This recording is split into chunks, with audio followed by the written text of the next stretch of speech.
Hi, everyone. Good evening. I'm going to give it just a second to let folks come into the webinar, and we'll get started in about 30 seconds.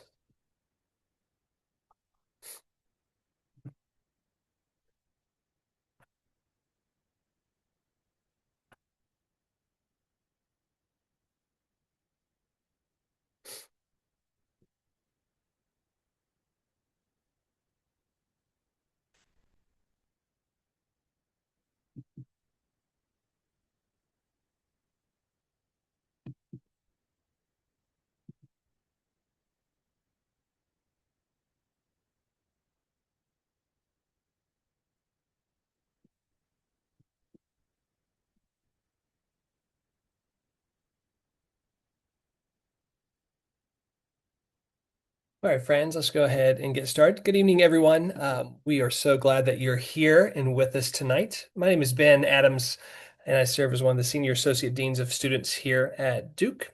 And am joined by Krista Jade, who works in our housing assignments process.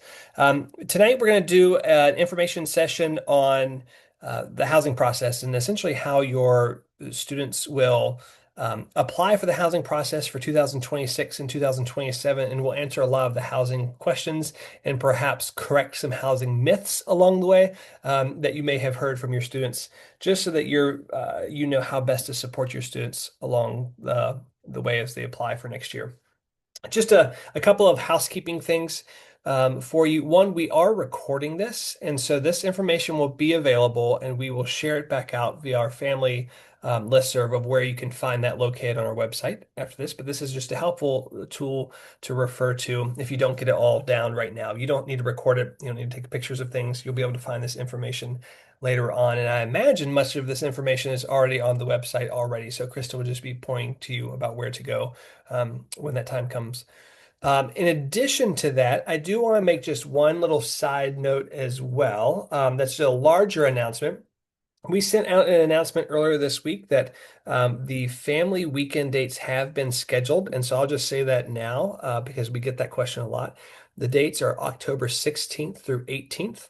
That is the weekend that we've used the past few years. It's shortly after fall break. We typically base this off of the football schedule, and there are a number of competing interests in the fall about having open houses. We have that one. The good news is that is the Duke UNC football game. So it's a home football game that week, and you're more than welcome to join us for that special weekend. So we'd love for you to go ahead and pencil that in. Coming back to the webinar, Krista is gonna go through the whole process. But if you do have questions, we do have folks behind the scenes who are answering some questions for us. You can use the Q&A function down at the bottom along the toolbar across the bottom of your page. You can answer that. We might answer it for you directly, but we also might save it to the end for Krista to answer out loud. So that is it. That is all I have, and I'm going to pass it over to Krista. Awesome, Ben. Thank you so much for that introduction. Hello, everyone. Good evening. Once again, my name is Krista Jade, and I'm the Associate Director in Housing Assignments. And so tonight we are going to be talking through the 26-27 housing process. And I'm going to do my best to really touch on what the student's experience will be like based upon their class year. So I'm going to do my best to hit every class year so that you know exactly what to expect for your student here at Duke. So the agenda tonight, we'll go through the timeline, which is very pertinent. Our application opens next week, a week from today, believe it or not. I'll go through some definitions so that when your students are talking about things, you kind of have an idea and sense of what that means. We'll talk about how lottery numbers are assigned and why they're important. We'll talk about the quads from a junior senior perspective. So not the quad connections directly, but what is 300 Swift? What is blue light? What are some unique pieces of our housing process for specialty groups, and then some housing resources that we have available for students that have been available and will continue to be available as we support them through the housing process. So the timeline, the housing application opens on February 17th, which is a week from today on Tuesday. And it closes on Friday, February 20th at 12 p.m. noon. It is not midnight. For the most part, students understand that our deadlines are at noon. We find that that's the best way to support students in case they miss that deadline at noon. They're not scrambling at like 1 a.m., for example, if the deadline was midnight, trying to figure out what to do. So we're able to support them that afternoon. Once the application closes. So we have a very high return rate on our application. Almost everyone does what they need to do. And I know that that's out of a lot of thanks to you all and other campus partners. So thank you for helping remind your students that they must submit the housing application next week. So the application's for everyone. Doesn't matter what their class year is. They should be applying next week. I'll talk about seniors and maybe what they need to be thinking about, our rising seniors before they apply, but our rising sophomores and juniors should absolutely be applying for housing next week. If they're studying away for the fall semester, I have an entire slide dedicated to that. So I'll talk more about if you have a rising junior, and some sophomores also will study away. But if you're studying away for fall 26, I'll talk more about that in a moment. But otherwise, everyone else applies for housing next week. Then they don't do anything. They submit that housing application and they kind of hang out until March 16th. And that is the next big day for our rising juniors and seniors. That is when they will learn their quad allocation. So students will know what building they're going to be living in for the upcoming academic year before they select their room. That way they've got some time to start planning. Okay, I know I'm going to be living in Blue Light. What apartments do I want to select into and try and obtain? So March 16th, they'll have their quad allocation. Then on the 19th, they'll receive their room selection time slot. So that's when they'll find out the exact date and time that they need to go back into the system and select their room. So there's really only two things that all students need to do. That's apply for housing and then pick their bed. And then room selection will be March 23rd to the 31st. So by April 1st, everyone will have gone through the process, fingers crossed, and selected their bed and know where they will be living for the upcoming academic year. So again, only two things students need to do: apply for housing, pick their bed, and the application opens next week. So if you remember nothing from tonight, and I say this to the students too, if you remember nothing else, just remember the application and we'll kind of guide you the rest of the way from there. Okay, so to get this one out of the way quickly for folks, because this is always a big conversation and lots of questions. If a student is studying away for the fall 26 semester, first next week they're going to decline housing. So they'll go to the housing portal, they'll submit their decline housing form, and there's nothing else that they really need to do right now. What I want to highlight and make extremely clear is that students are required to live on campus when they return for the spring semester, unless they're of senior class standing. So our rising sophomores, our rising juniors, they are required to live on campus for that spring semester. So that's what they should plan for. In October, that is when all of our processes will go live for the spring semester. That includes the housing application. And in the event that we do facilitate an off-campus lottery, we've done this in years past. If we determine we will have another one for this upcoming spring 27 semester, then that off-campus lottery will be live. That form, that process will also go live in October. But all students should not be signing leases right now, no matter what they tell you. They should absolutely wait until they know whether or not they've been released to live off campus for the spring semester before they sign any leases. So just to reiterate, juniors are required to live on campus both semesters, unless they're studying abroad, which in most cases they are their fall semester. And then they must live on campus when they return in the spring. So next week, they'll decline housing, and then in spring, they'll apply for housing. When they apply for housing, we are not working from a blank slate. So we do our absolute best to meet student preferences in terms of like the quad that they want to live in. But our priority is to make sure that students are living with their preferred roommate. And we've been able to do that almost every semester, every year. We are able to meet preferred roommate preferences. Quads are harder. So the more flexible a student is able to be with where they're living, the more likely we're going to be able to meet their roommate preferences more easily. If they don't really care, as long as they get into 300 Swift, for example, then obviously that's easy too. But for us and for all of our processes, preferred roommates are the most important. And so that is what we focus on for the housing process in October, first and foremost. And then we try and make quad preferences as best as we can within that. We also start communicating with students in September regarding all of this. So if students are studying away for the fall semester, we start communicating with them in September about what they need to be planning for in October. So the housing application, we'll announce the off-campus lottery if there is one. So we do our best to make sure that they aren't blindsided by anything, as long as they're keeping up on checking their Duke email every so often while they're abroad. But October is really when their forms and processes will pick up. One thing to note on here as well, I know not all students are aware yet whether or not they have been accepted into their study abroad program yet. We have to move forward and have a deadline though, in order to make sure that we are facilitating the best possible housing process for the students who are going to be here on campus in the upcoming academic year.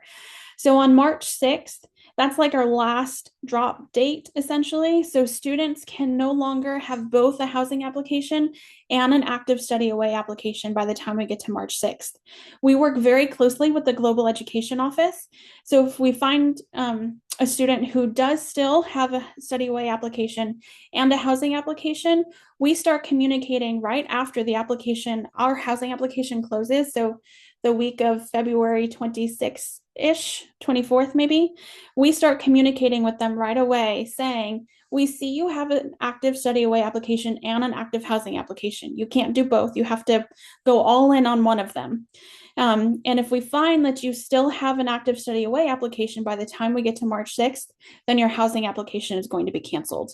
And so we communicate with them multiple times leading up to that March 6th timeline so that they're not surprised by the time we get to that date as well. So studying away for the fall, decline housing next week. And then if they don't decline housing, we'll keep reminding them that they need to do that before we get to March 6th. And then they don't have to worry about anything for housing until October. Okay, so moving on to the 26-27 process and the housing application. Once again, students must fully submit the housing application next week. The date and time they submit their application has no impact on their room selection time slot as long as they submit by that deadline. That is a really firm deadline.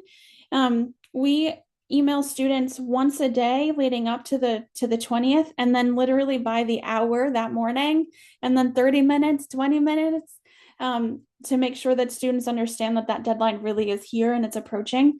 And like I said, we have a really high return rate, so this usually isn't a problem for students to meet. But the date and time they submit it has no impact on the room selection time slot. So I always encourage students, like on the 17th or 18th, go all the way through the housing application, finish it, submit it. You can go back and edit it anytime until noon on February 20th. So you just want to make sure that the application submission is exactly how you want it to be before you get to noon, 12 p.m. on February 20th. Students will receive a confirmation email at their Duke email address once the application has been submitted. So this is a really great way to connect with your student and ask like, hey, did you submit the housing application? Awesome. Did you get that confirmation email at your Duke email? Yes, no. If you didn't, you should go back and check. If they did get that email, then great, they're all set. We also, on their housing, on the housing portal, all the students have a student status page, and a date and time will populate on the application line that will show that it's been completed as well. We do have students who will get to be part of the application where they might accept a roommate group invitation, like a block invitation, and then not finish through the application. We email them too to let them know, hey, you've not actually finished yet. But some students think like that's all they have to do, and it's not. They really have to finish through the entirety of the application and get that confirmation email. So for our sophomores, our rising sophomores, the application's really easy. All they have to do is form a roommate block if they want to do so. And they don't have to. They should at least form a roommate block with their preferred roommate because majority of our sophomores will not receive single rooms. They should plan on having a roommate. And we've also been communicating this with them since December. So our class of 29 They know all of this, hopefully, if they're reading any of the communication we've been sending them. We facilitate an information session for them specifically last night as well, and that recording is already on the housing portal, so they can go and look and view the recording of the information session if they were not able to attend. But our rising sophomore is very easy. Form a roommate block of 2 to 4 students. One of those members should be their preferred roommate. And then that's really all they have to do. Then their application is submitted once they finish, and then they don't do anything until they receive their room selection time slot, and then they go in and pick their room. And I'll talk more about the room selection process in a moment. For our rising juniors and seniors, their application has one extra step, and that extra step is that they need to rank their quad preferences. So they will be ranking their quad connection, 300 Swift, 301 Swift, blue light, and hollow. So they have 5 different areas that they will be ranking on their application. And then they also can form a roommate group of 2 to 4 people. The roommate group, I say group and block interchangeably. I apologize for that. But the language on the application says block. So the roommate block on the housing application, that will provide students with the same chances of being allocated or the same likelihood to be allocated to the same quad. So for our rising juniors and seniors, that's what the most benefit is for them. If they, have 3 of their best friends and they all really want to live in hollows together, then that is what they will do on their application is form that block so that they all get allocated to hollows together and then all get the same room selection time slot. The one piece about the application that I want to highlight for our rising seniors, they are not required to live on campus. So they have choice now. They can decide to go live in Durham or they can decide to live on campus. The choice is theirs. However, once they submit the housing application, they cannot cancel that application.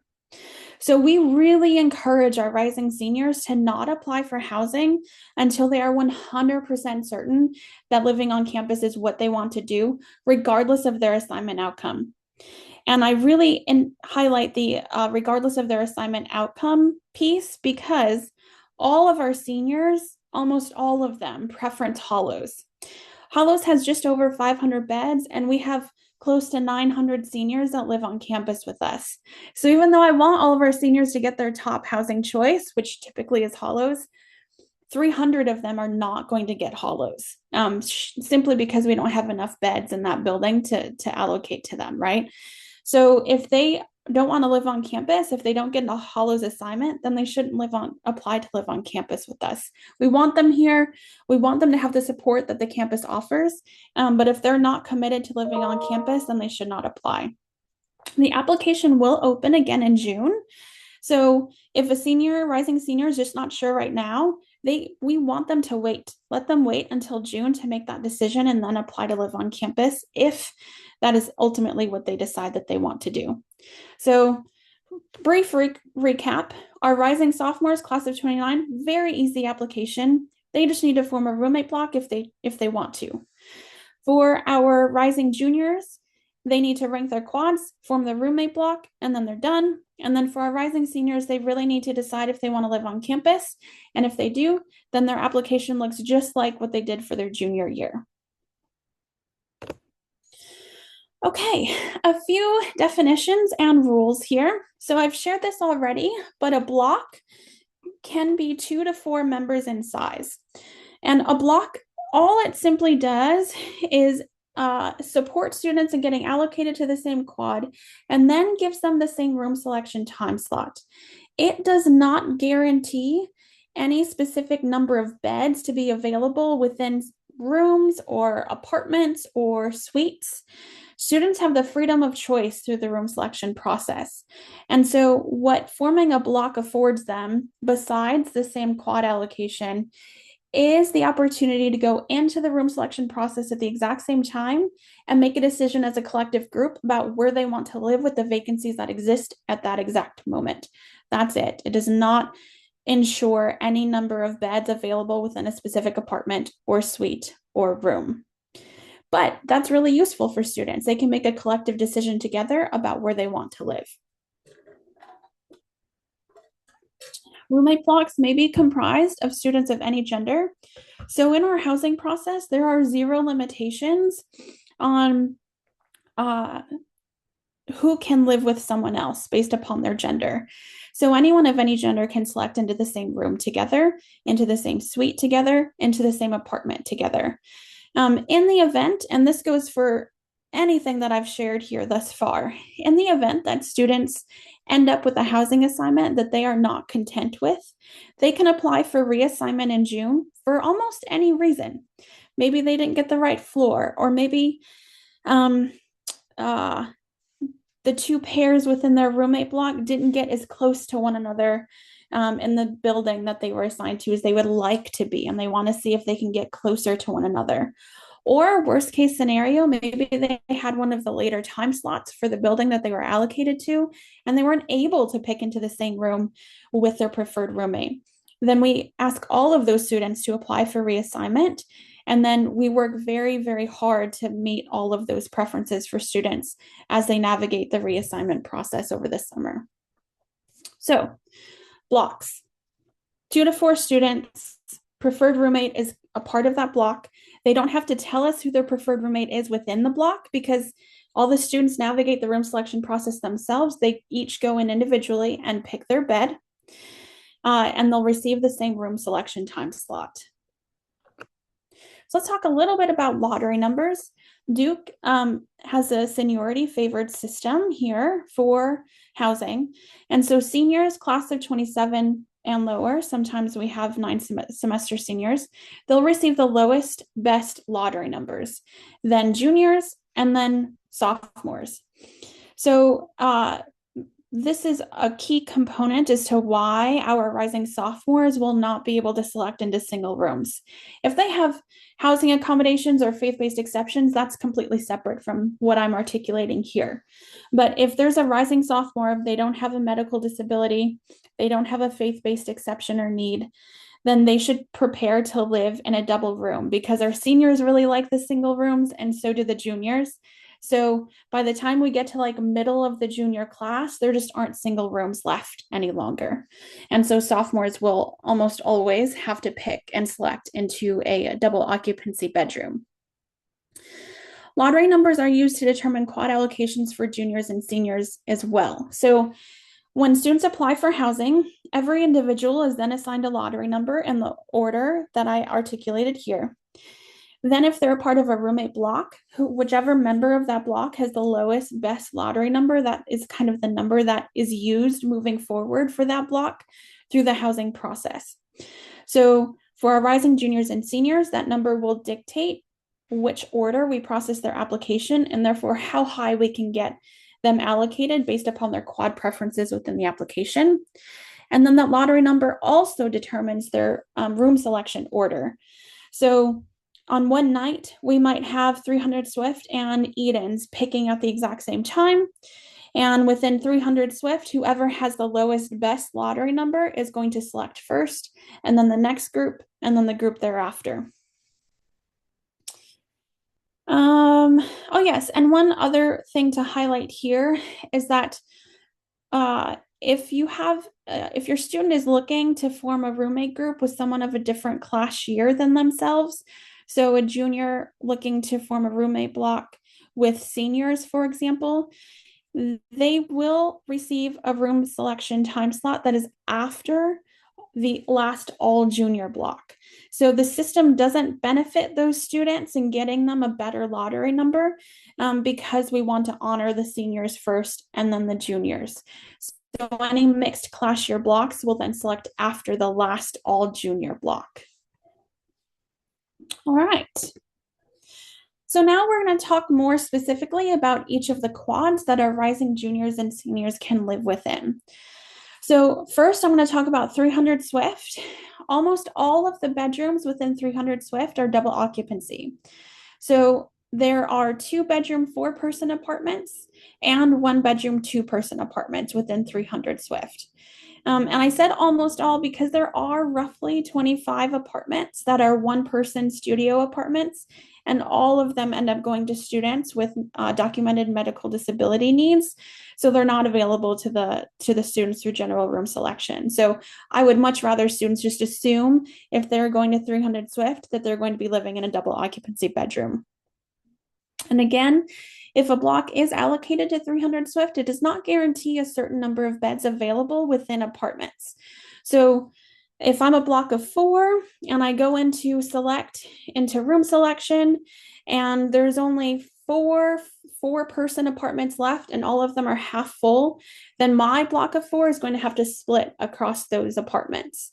Now, that doesn't mean that has to be exactly that doesn't mean that's going to be my last assignment before we get to August. We can now then apply for reassignment in June and ask to all end up into the same apartment together. All right, at 301 Swift, this is directly across the street from 300 Swift.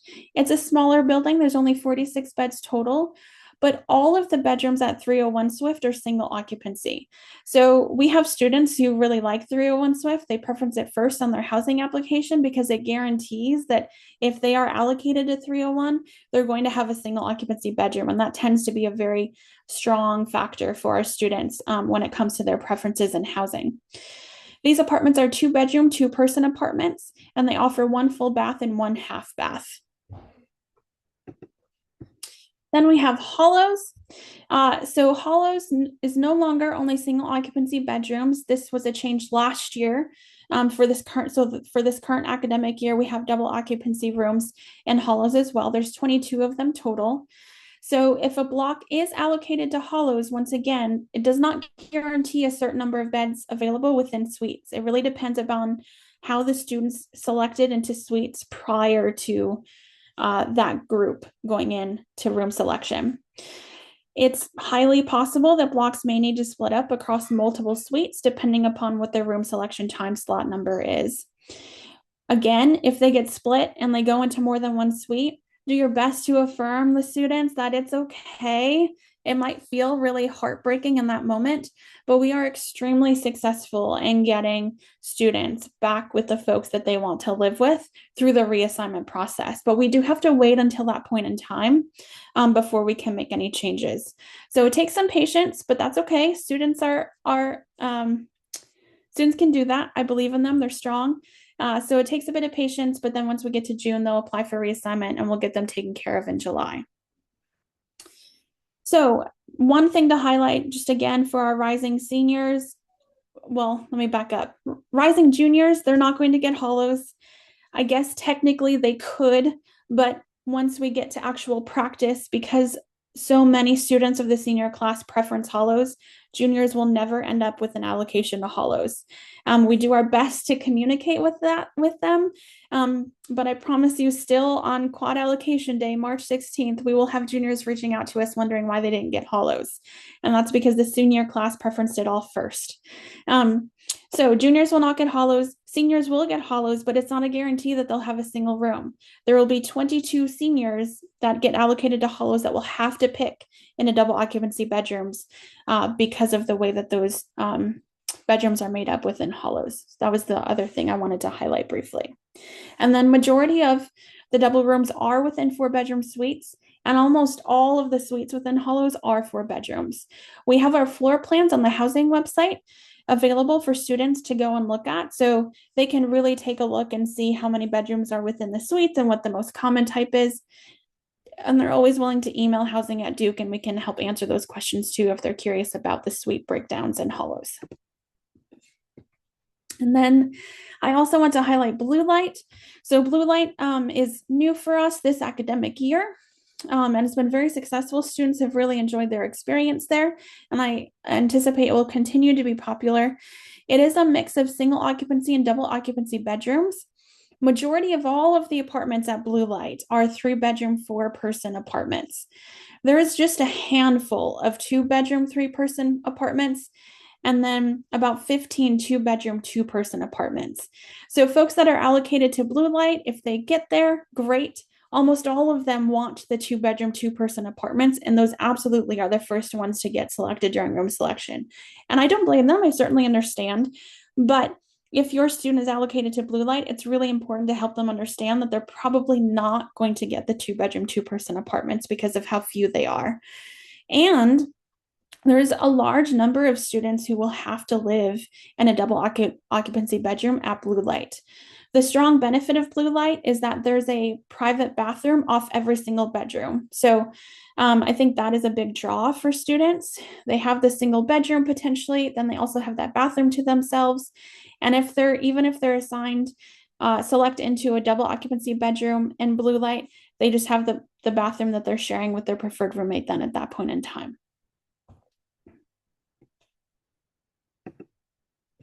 Okay, so I am going to briefly highlight what the process looks like for some of our specialty groups, and then we'll get into resources available to students that they've already been receiving from us as we navigate the upcoming housing process, but will continue to receive. So first and foremost, if your student's a member of a living learning community, the number one thing that I want to highlight is that they have to have a preferred roommate from within the living learning community. They're not able to pull someone in to be the roommate that is not a member of the living learning community. We've already been communicating with them about this. They've received an email from us just last week, actually, asking them to confirm that they still want to be a member within the LLC. We provided the location, the housing location for their living learning community, as well as highlighted your preferred roommate must be a member within the LLC. So they received all of that already. Their application's very easy, like the most easy of all of them, just like our rising sophomores, because they don't have to rank any quad preferences. They're going to live with their LLC, so there's nothing to rank. And then they will actually select their room the week of March 16th.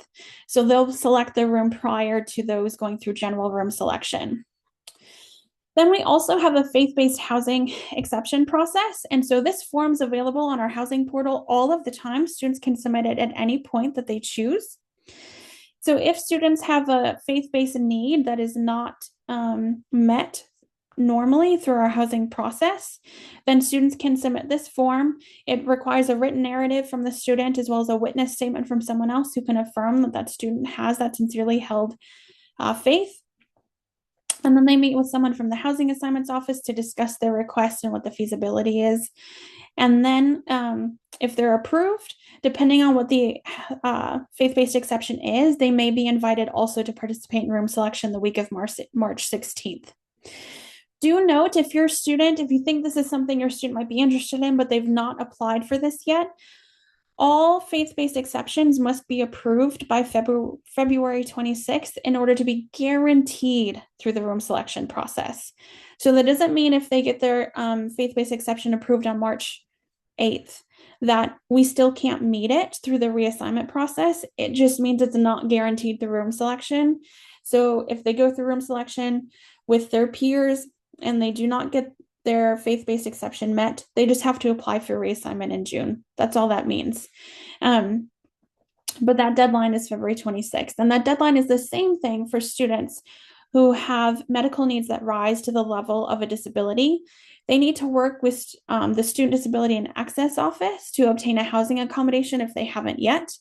Or if they are looking at potentially modifying accommodations they already have, those accommodations need to be approved into our office by February 26th, again, in order to be guaranteed through the room selection process. That doesn't mean it won't ever be met if they miss that February 26th deadline. It just means they're going to have to go through general room selection, see what happens. And if their accommodations are not met, then they can apply for reassignment in June. And then also our elected quad council members, they will select their room the week of March 16th as well before general room selection. Okay, so the resources for students. First and foremost, our website, it has been live with all of these details since mid-January. And depending on the student and their class year and whether or not they're part of specialty groups, we have already been communicating with many of them since December via their email. We have put posts on different social media accounts that are associated with Duke. We've been emailing them directly and inviting them to information sessions. So we've already held an information session for students with faith-based exceptions, students with housing accommodations due to their disability needs. I mentioned already, facilitated info session for class of 29. Also for students who are LLC members, we have facilitated information session, and all of those recordings are up on the housing portal. So students can go and watch that anytime. Tomorrow night, we are facilitating an info session for our rising juniors and seniors. And then Monday, the 16th, we're kind of doing our last catch-all information session that will be applicable to all students, where we really, from a general perspective, highlight the application and the room selection process. Um, Students can also email us at any point in time, housing@duke.edu. And we usually are really good about getting back to students, especially during this busy time, within one business day. They can also schedule an appointment with us. We have a booking link right on the housing portal as well as on our website. And students, without talking to anybody, can go online and book a meeting with someone from our office. And we're happy to connect with them. I do really encourage students to schedule time with us earlier rather than later. Our calendars, especially as we get into the thick of the housing application, really get booked up with students wanting to meet with us, which is great. That's why we're here. But it does mean that our time gets more limited. And so that might mean they need to email us at Housing at Duke or give our office a call, and we can support them that way as well. We also are doing 2 drop-in sessions in the Broadhead Center. Students just received an email reminding them of a session that we're facilitating tomorrow on Wednesday from 11:30 to 1:30. So they can come in and meet with anyone from the Housing Assignments Office, and we can connect with them that way and help answer any questions that they might have. So we have done a lot to connect with students so far. So the housing application opening next week hopefully is not a surprise for anybody. And then we're certainly always here to talk through any of the nuanced situations that students naturally, find themselves in. And we want to help support them and get the housing assignments that they are most content with as possible. All right. I think I have talked at you all enough, but I hope it was useful information.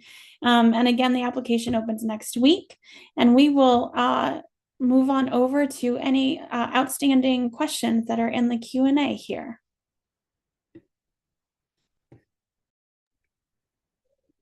Right. Thanks, everyone. There is a flurry of questions that are coming through. And I know that we've been answering them as much as we possibly can behind the scenes, but I'm going to see if I can summarize a couple of questions that have bubbled up just in case more people have it. So Krista, just to clarify on things, when you have a junior and a senior, when they're applying for housing, they're really their only options are either to remain in their, they can rank.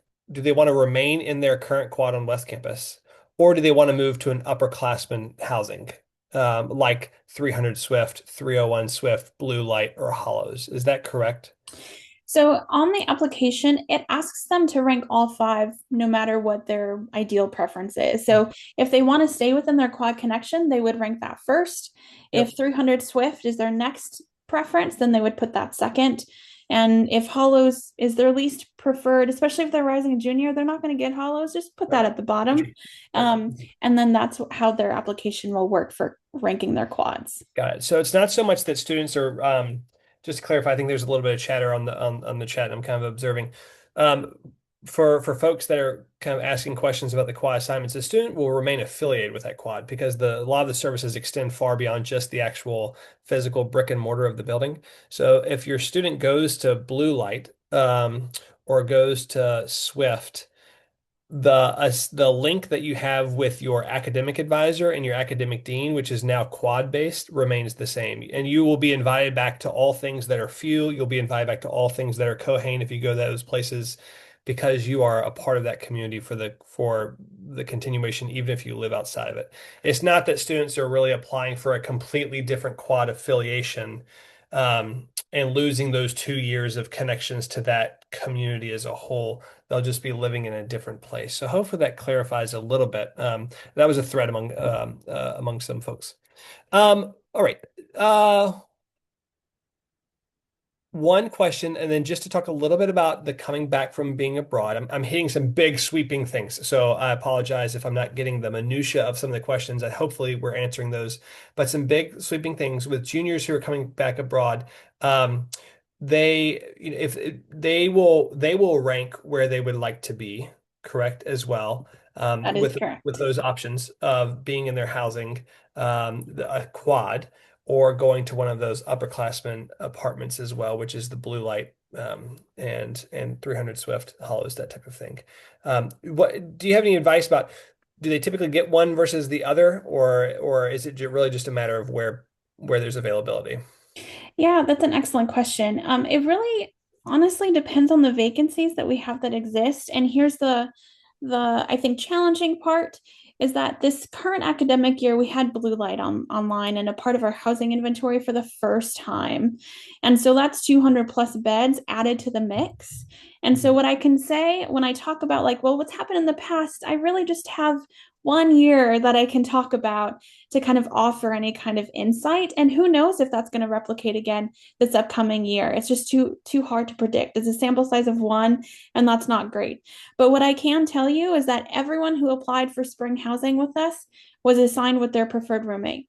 So there was no one that was assigned without their preferred roommate. And I'll also say, we had some students applying for spring housing who really wanted one of those 2 bedroom, 2 person apartments in blue light. That's Mhm. just not reality, right? We have 15 of those. Folks aren't moving out of those spaces. There's not going to be a vacancy for the spring. Right. So it's really just helping students understand that the likelihood of where they're going to be assigned is where we have the most quantity of bed types available. And Mhm. often that's 300 Swift, often that's their quad connection, but those are our larger quads, right? 300 Swift Mhm. is almost twice the size of blue light. So from a math perspective, all of that kind of makes sense.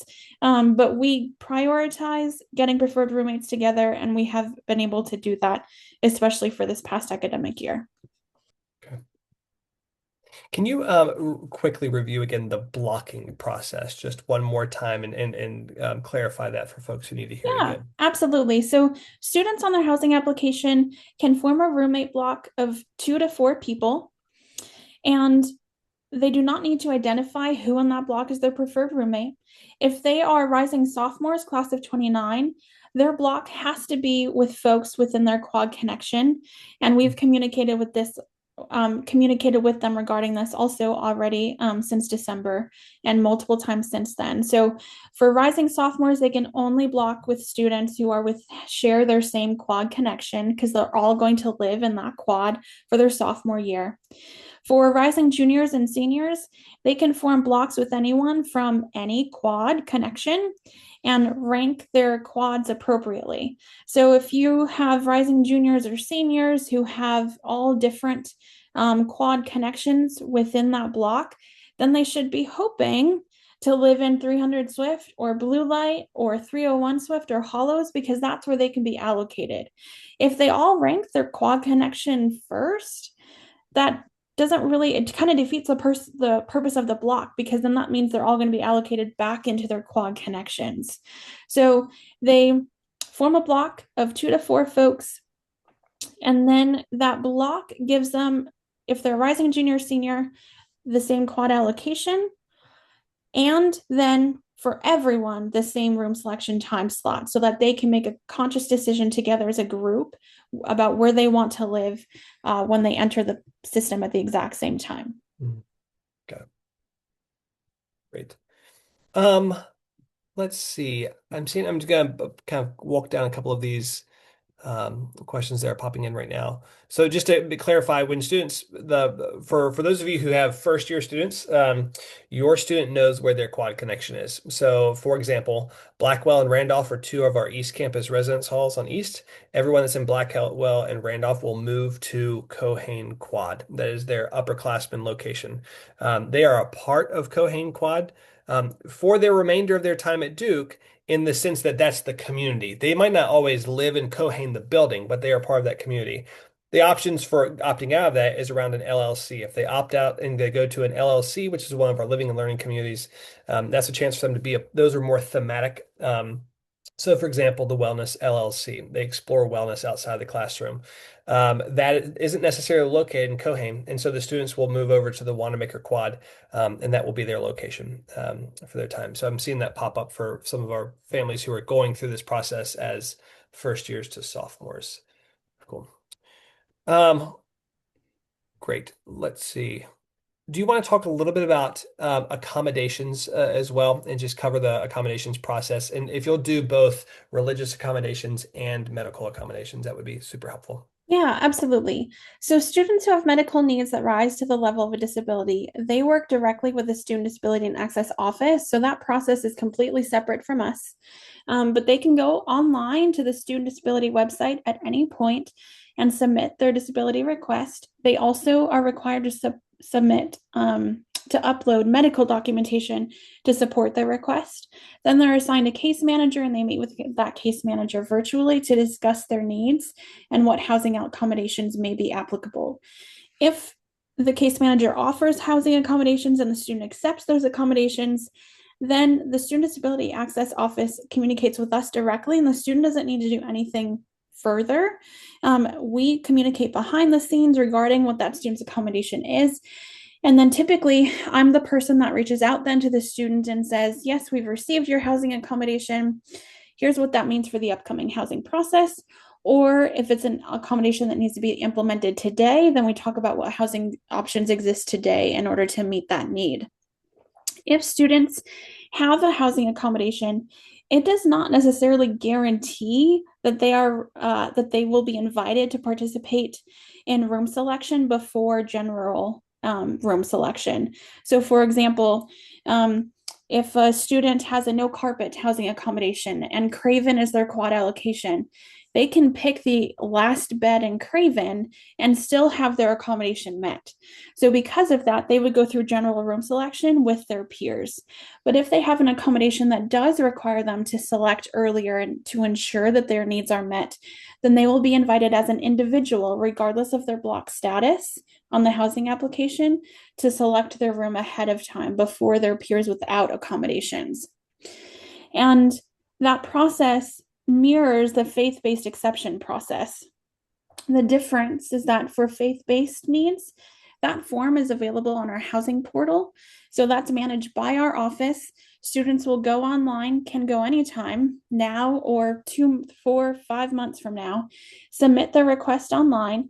They meet with someone from the Housing Assignments Office to discuss their faith based needs, what housing exceptions might exist to support them in their faith based practices, and then what that means for today's assignment or what that means for future housing processes. And the deadlines for both of those is February 26th. And again, to highlight, that's simply to guarantee that those needs are met through room selection. That doesn't mean they won't be met at all for the upcoming academic year if those accommodations or exceptions come in after February 26th. They can go through reassignment and have those needs met that way. It just means we can't guarantee anymore through room selection in March that those needs will be met after February 26th. Okay, great. Krista, is there any way for students to actually see their room that they're selecting or the features or details of their rooms before they're selecting them, or will it just be a more of a blueprint structure that they see? Yeah, excellent. So the floor plans really are just floor plans on our website. Often, well, I shouldn't say often, every year between the application and room selection, every quad facilitates like quad tours, and we email and invite students to come and participate in those tours so that they can get a layout, one, for what the quad is, what it looks like, and also get to see what some of the rooms look like. So students that are currently living in those quads volunteer to show their spaces. And so that's the best way for students to get a feel for what the quad looks like, what rooms look like. But there is not a way for a student to see every single room within a quad, right? Folks are living there. Right. But once they pick their room, there's also not a way for us to guarantee that they can then go to that room and see what that looks like, unfortunately, especially in our Gothic quad. So we're talking about Kilgo and Craven and Kroll. Those rooms are not standard. Every room is so unique. There's not a way for us to manage an inventory of that scale. Got it. Awesome. One quick question might be thinking about the upperclassmen housing. Are there price differences among the different juniors and seniors, particularly the apartment style living? Yeah, excellent question. So, yes, we have four housing rates on across all of our campuses. There's the single room and the double room rate, which is what you will experience in our traditional quads on East Campus, but also then on West Campus. Then once we get into apartments, so that we're talking about 300 Swift and Blue Light specifically, there's a shared bedroom apartment rate, which is the same as the single rate on West Campus. And then there's also a single occupancy bedroom apartment rate. And so that rate is what you will see in blue light. And that's our highest rate on campus. So if a student's assigned to a single room in blue light, they are paying the highest rate on campus. If they're assigned to 300 Swift, they're paying the same rate as a single room on West Campus, and then a double room on West Campus is our lowest rate. Great. Let's see. The last thing that we'll do, we've got about 10 more minutes or so, but I want to be mindful that a lot of the questions that we've answered in the past. So you can go back and you can watch this. The recording will be available, and we will get that up on our website as well, New Student Family Programs, as soon as we possibly can. So the last thing, living and learning communities, just a quick kind of overview of that process. I know you've already touched on that briefly, and that application deadline is now closed, and so those are done for next year. One thing that's being asked among folks is if there is a reversal of course of people leaving an LLC, can they do that? Can they do that after a semester? What's that process? Do they have to do that do they have to stay in the LLC for the rest of their time at Duke? You can answer perhaps broadly about the LLC process. Yeah, certainly. So for students who are members of a living learning community, we started reaching out to them last week and asking them to confirm their membership status, that is what they want to do for the upcoming academic year. And they have a deadline of Friday to communicate with us that they do not want to live with the LLC for this upcoming housing process. So they have emails about this already, and we'll continue to email them to remind them that Friday is the last date to change.